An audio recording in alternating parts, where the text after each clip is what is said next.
San Francisco 49ers wide receiver Deebo Samuel believes that Brock Purdy should be in the MVP conversation, but Brock was a little bit harder on himself after this Bucks game and just wasn't pleased with his performance, which is interesting because the narrative coming out of that game was Brock played phenomenally. He was having a huge game, threw for over 350 yards, 2 touchdowns, no interceptions. And the conversation that I saw online was overwhelmingly positive in favor of Brock. But Brock seemingly didn't feel the same way, but that doesn't change the fact that Deebo still believes he should be in the MVP conversation. Take a listen to what he had to say right here. Yes. What really sticks out to me about Brock, we was just on the way back from Tampa. Yeah. And I walked past him and he looked kind of a little frustrated a little bit. And I'm like, bro, what's going on? Like, you almost just threw for 400 yards. We won the game. He was like, bro, I just got to be better. Like, that's always his mentality of like, I just got to be better. And he was just sitting there kind of like beating himself up. I was like, bro, we just won the game. The leadership skills of Brock is through the roof, and that's one thing that you got to respect about him. Even though he's almost threw for 400 yards, he's still like, the guy was like, bro, I got to be better for you guys and make this play, make that play. Now, I fully agree with Deebo Samuel. I believe that Brock should be in the conversation. He is playing, at a pretty high level. Now, I do agree with Brock as well. I do think that I came away with a similar sentiment as his. I thought the first half, he was pretty shaky. He missed a couple passes, definitely a few he would like to have back.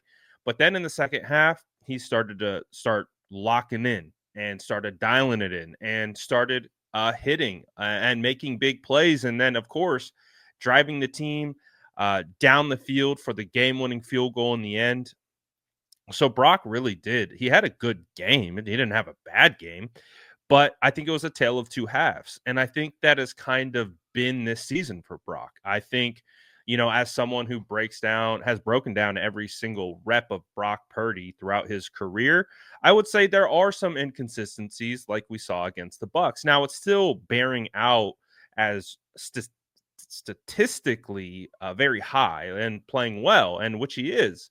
But I do think there are some aspects where you can see that I don't know if we've seen Brock play a complete game this year, full 60 minutes of just firing on all cylinders.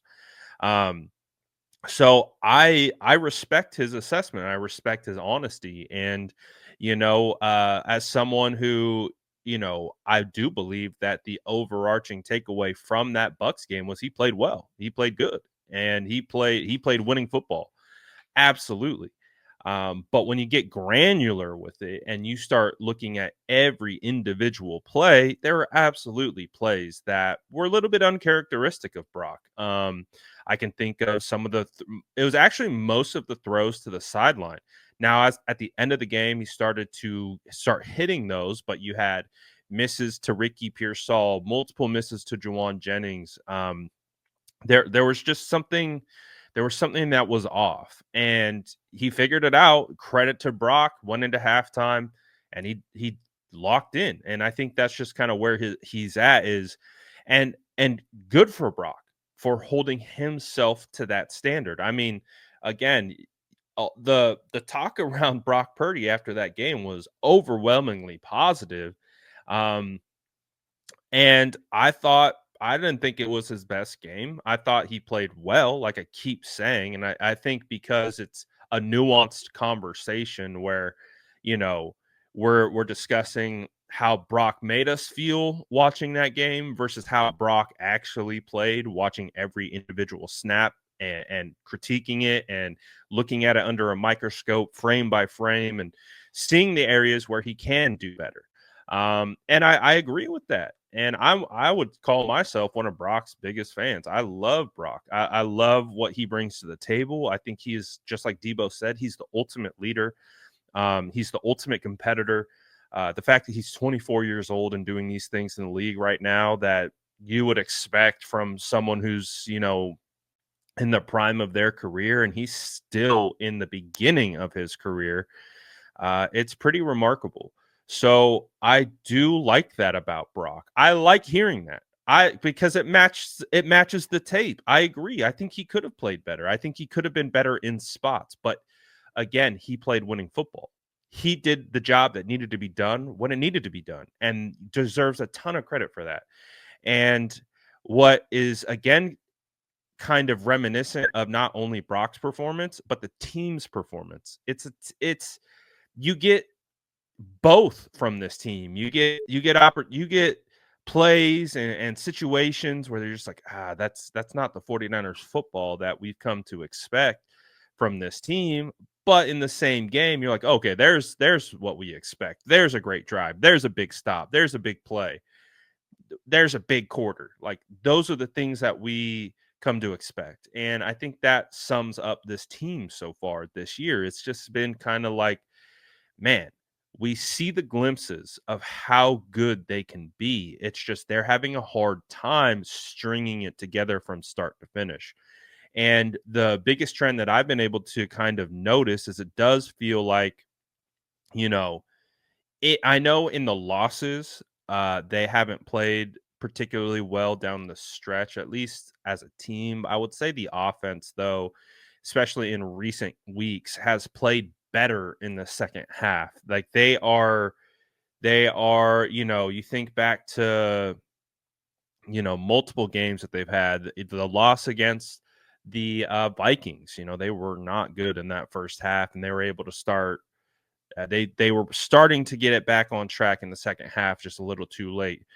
Same thing with the Chiefs game. They were abysmal in the first half and then started to get it back on track. And now obviously know that spiraled on them a little bit in the second half. But there's been multiple opportunities where they have been more of a slow starting offense and then they really pick it up. Now in the game against the Rams, they were on fire. They came out, they scored touchdowns. Same thing kind of similar with the Arizona Cardinals too, and then they kind of trailed off at the end. So we get both, but that's the point is we haven't seen a complete game from this team. They're 5-4 and we haven't seen a complete game. We haven't seen 60 minutes of complimentary football. We haven't seen all three phases in unison working like a well-oiled machine. They're having to fight through adversity, which is a part of it. We hear them talk about gritty wins all the time, and that is a huge element of being a good football team. I mean, look at the Chiefs. They're the definition of like they don't really feel like a good football team, yet they're undefeated because they know how to win. And they know how to, hey, say what you want about the help that they get, but they know how to win.